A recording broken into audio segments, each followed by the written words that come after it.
জানিয়ে দিব এই মুহূর্তে আমাদের হাতে এসেছে বাংলাদেশের গুরুত্বপূর্ণ আপডেট সংবাদের শিরোনাম। শুরুতেই থাকছে পথে পথে পুলিশ সেনা বিজিবি মোতায়েন, আগারগাঁও থেকে যান চলাচল বন্ধ। আরও থাকছে বেগম খালেদা জিয়ার জানাজায় যাওয়ার পথে বিএনপি নেতাদের মাইক্রোবাসে ডাকাতি। এদিকে বেগম খালেদা জিয়াকে শেষ শ্রদ্ধা জানাতে ঢাকায় জয়শঙ্কর। এবারে জানিয়ে দিব বেগম খালেদা জিয়াকে বিদায় জানাতে মানুষের ঢল। সব শেষে জানিয়ে দিব খালেদা জিয়ার জানাজায় অংশ নিতে ঢাকায় পাকিস্তানের স্পিকার। এতক্ষণ শুনছিলেন হাতে থাকা আপডেট সংবাদের শিরোনাম, এবারে বিস্তারিত। তবে তার আগে অনুরোধ রইল ভিডিওটিতে একটি লাইক এবং কমেন্ট করে জানিয়ে দিন ভিডিও সম্পর্কে আপনার মূল্যবান মতামত। আরও জানিয়ে দিন ভিডিওটি কোথা থেকে দেখছেন বা কোন জেলা থেকে দেখছেন। হেঁটেই বেগম খালেদা জিয়ার জানাজায় যাচ্ছে মানুষ, পথে পথে পুলিশ সেনা বিজিবি মোতায়েন, আগারগাঁও থেকে যান চলাচল বন্ধ। সাবেক প্রধানমন্ত্রী ও বিএনপি চেয়ারপারসন বেগম খালেদা জিয়ার জানাজায় অংশ নিতে রাজধানী জুড়ে মানুষের ঢল নেমেছে। বুধবার বাদজোহর মানিক মিয়া অ্যাভিনিউর এই জানাজা অনুষ্ঠিত হবে। সকাল থেকেই শ্যামলী, 60 ফিট রোড ও তালতলা সহ আশপাশের সব পথে মানুষের স্রোত মানিক মিয়া অ্যাভিনিউর দিকে ধাবিত হচ্ছে। আগারগাঁও থেকে মিরপুরমুখী ডানের রাস্তাটি বন্ধ করে দেওয়া হয়েছে। কেবল মিরপুর ও মহাখালী বনানীমুখী সড়কে যানবাহন চলাচল করছে। হাজার হাজার নেতাকর্মী ও সাধারণ মানুষ পায়ে হেঁটেই জানাজা স্থলে পৌঁছাচ্ছেন। জননিরাপত্তা নিশ্চিত করতে শিশু মেলা, তালতলা সহ প্রতিটি গুরুত্বপূর্ণ মোড়ে পুলিশ, সেনাবাহিনী ও বিজিবি সদস্যরা সতর্ক অবস্থানে রয়েছেন। জানাজা আয়োজনে যাবতীয় প্রস্তুতি সম্পন্ন হয়েছে বলে মঙ্গলবার রাতে জানিয়েছে প্রধান উপদেষ্টার দপ্তর। জানাজা সুষ্ঠুভাবে সম্পন্ন করতে এবং নিশ্ছিদ্র নিরাপত্তা নিশ্চিতে মানিক মিয়া অ্যাভিনিউ সহ রাজধানীতে 27 প্লাটুন বিজিবি মোতায়েন করা হয়েছে। বুধবার সকাল 10টা থেকে 11:30 পর্যন্ত সরেজমিনে দেখা যায় বেলা বাড়ার সঙ্গে সঙ্গে সড়কে মানুষের যেমন ভিড় বেড়েছে তেমনি তৎপরতা বেড়েছে আইনশৃঙ্খলা রক্ষাকারী বাহিনীর। সরেজমিনে দেখা যায় শিশু মেলা, শেরেবাংলা নগর থানা এলাকা, তালতলা, আগারগাঁও নির্বাচন কমিশন ভবন এলাকার মূল সড়ক, অলিগলিতে সারি সারি রাখা দূরপাল্লার সব যানবাহন। যেসব যানে চড়ে রাতে ও সকালে ঢাকায় নেমেছেন বিএনপি ও এর অঙ্গ সংগঠনের নেতাকর্মীরা। খালেদা জিয়ার জানাজায় যাওয়ার পথে বিএনপি নেতাদের মাইক্রোবাসে ডাকাতি। নোয়াখালীর কোম্পানীগঞ্জ উপজেলা থেকে বিএনপি চেয়ারপারসন বেগম খালেদা জিয়ার জানাজায় অংশ নিতে ঢাকায় যাচ্ছিলেন উপজেলা বিএনপির একাধিক নেতাকর্মী। মঙ্গলবার রাতে কাশপুর ব্রিজ সংলগ্ন সাইনবোর্ড এলাকায় তাদের বহনকারী মাইক্রোবাসে ছিনতাইকারীরা হামলা চালায়। ভুক্তভোগীদের মধ্যে রয়েছেন কোম্পানীগঞ্জ উপজেলা বিএনপির সদস্য সচিব মামুনুর রহমান রিপন, আবুল কালাম আজাদ, শওকত হোসেন সগীর, নুরুল আমিন বাবুসহ আরও কয়েকজন নেতা। তারা জানান ছিনতাইকারীরা মাইক্রোবাস থামিয়ে নগদ অর্থ, মোবাইল ফোন ও অন্যান্য মূল্যবান সামগ্রী লুট করে। এই ঘটনায় কেউ গুরুতর আহত হয়নি। পরে স্থানীয়দের সহায়তায় নেতাকর্মীরা নিরাপদে সরে যান। কোম্পানীগঞ্জের যুবদল নেতা আনোয়ার হোসেন রিপন জানান, এর আগে বিএনপির নেতাদের একই ধরনের ছিনতাইয়ের ঘটনা ঘটেছে। ঢাকা চট্টগ্রাম মহাসড়কের নিরাপত্তা নিয়ে স্থানীয় নেতাদের মধ্যে উদ্বেগ বিরাজ করছে। নোয়াখালী জেলা বিএনপির অ্যাডভোকেট রবিউল হাসান পলাশ বলেন, সড়কে নিরাপত্তা জোরদার করা প্রয়োজন। পুলিশ যেন দ্রুত দোষীদের আইনের আওতায় আনে। বেগম খালেদা জিয়াকে শেষ শ্রদ্ধা জানাতে ঢাকায় জয়শঙ্কর। বিএনপির চেয়ারপারসন ও সাবেক প্রধানমন্ত্রী বেগম খালেদা জিয়ার প্রতি শেষ শ্রদ্ধা জানাতে ভারতের পররাষ্ট্রমন্ত্রী এস জয়শঙ্কর ঢাকায় এসেছেন।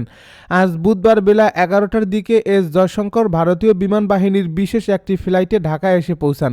ভারতের পররাষ্ট্রমন্ত্রী বাংলাদেশ বিমান বাহিনীর বাসার ঘাঁটিতে এসে পৌঁছালে তাকে স্বাগত জানান পররাষ্ট্র মন্ত্রণালয়ের সচিব এম ফরাত হোসেন। এস জয়শঙ্করের আজ বিকেলেই নয়াদিল্লির উদ্দেশ্যে ঢাকা ছেড়ে যাওয়ার কথা রয়েছে। জাতীয় সংসদ ভবনের ভেতরের মাঠ, বাহিরের অংশ ও পুরো মানিক মিয়া অ্যাভিনিউ জুড়ে বেগম খালেদা জিয়ার জানাজা অনুষ্ঠিত হবে। আজ বেলা 2টায় তার জানাজা হওয়ার কথা। এরপর বেগম খালেদা জিয়াকে দাফন করা হবে তার স্বামী ও সাবেক রাষ্ট্রপতি জিয়াউর রহমানের কবরের পাশে। বেগম খালেদা জিয়া গতকাল মঙ্গলবার সকাল 6টায় রাজধানীর এভারকেয়ার হাসপাতালে শেষ নিঃশ্বাস ত্যাগ করেন। বেগম খালেদা জিয়াকে বিদায় জানাতে মানুষের ঢল। বিএনপি চেয়ারপারসন ও সাবেক প্রধানমন্ত্রী বেগম খালেদা জিয়ার জানাজায় অংশ নিতে মানিক মিয়া অ্যাভিনিউ ও সংসদ প্লাজার দক্ষিণ পাশে নেতাকর্মী ও সাধারণ মানুষের ভিড় বাড়ছে। সময়ের সঙ্গে সঙ্গে উপস্থিতি আরও বেশি হচ্ছে। বুধবার সকালে মানিক মিয়া অ্যাভিনিউতে এই দৃশ্য দেখা যায়। জানাজা দুপুর 2টায় অনুষ্ঠিত হবে। বেগম খালেদা জিয়ার জানাজা সুষ্ঠুভাবে সম্পন্নর সুবিধার্থে কোনো গাড়ি মিরপুর সড়ক ব্যবহার করে মানিক মিয়া অ্যাভিনিউয়ে না যাওয়ার জন্য প্রধান উপদেষ্টার প্রেস উইং থেকে অনুরোধ জানানো হয়েছে। সরেজমিনে গিয়ে দেখা গেছে মানিক মিয়া অ্যাভিনিউয়ের আড়ংয়ের পাশের প্রবেশ পথ সাধারণ মানুষের জন্য বন্ধ রাখা হয়েছে, তবে বিকল্প হিসেবে কয়েকটি পথ খোলা হয়েছে। এছাড়া খামারবাড়ি ও বিজয় সরণি এলাকার পথ উন্মুক্ত রাখা হয়েছে, যা দিয়ে মানুষ জানাজায় অংশ নিতে পারবেন। এছাড়া সকাল থেকে দেশের বিভিন্ন প্রান্ত থেকে নেতাকর্মীরা জানাজায় উপস্থিত হতে আসছেন।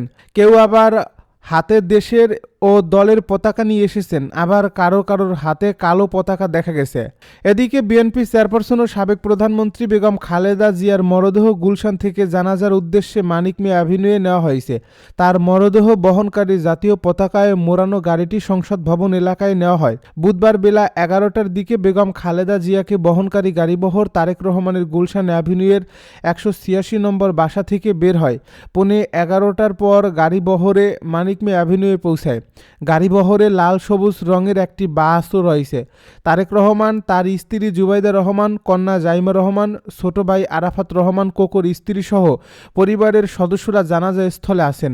বিএনপির স্থায়ী কমিটির সদস্য ও খালেদা জিয়ার স্বজনরা এই গাড়িবহরে রয়েছেন। এর আগে বুধবার সকাল 9:15টার পর শেষবারের মতো বেগম খালেদা জিয়াকে এভারকেয়ার হাসপাতাল থেকে গুলশানের বাসায় নেওয়া হয়। তার মরদেহ দীর্ঘদিনের বাসভবন ফিরোজায় নেওয়ার কথা ছিল। পরে এই গাড়িটি তারেক রহমানের গুলশান অ্যাভিনিউয়ের 186 নম্বর বাসায় নেওয়া হয়। সেখানে বেগম খালেদা জিয়ার স্বজন ও বিএনপি নেতাকর্মীরা তাকে শেষবারের মতো শ্রদ্ধা জানান। বেগম খালেদা জিয়ার জানাজা রাজধানীর মানিক মিয়া অ্যাভিনিউয়ে বুধবার বাদ জোহর অনুষ্ঠিত হবে। জানাজা পড়াবেন বায়তুল মোকাররমের খতিব মুফতি আব্দুল মালেক।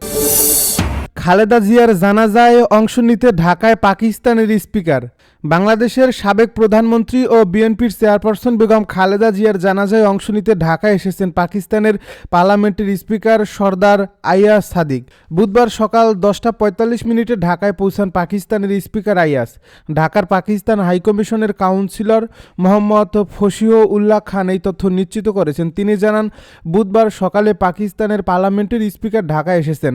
দেশের প্রথম নারী প্রধানমন্ত্রী বিএনপি চেয়ারপারসন বেগম খালেদা জিয়ার নামাজে জানাজা বুধবার দুপুর 2টায় জাতীয় সংসদের দক্ষিণ প্লাজায় অনুষ্ঠিত হবে।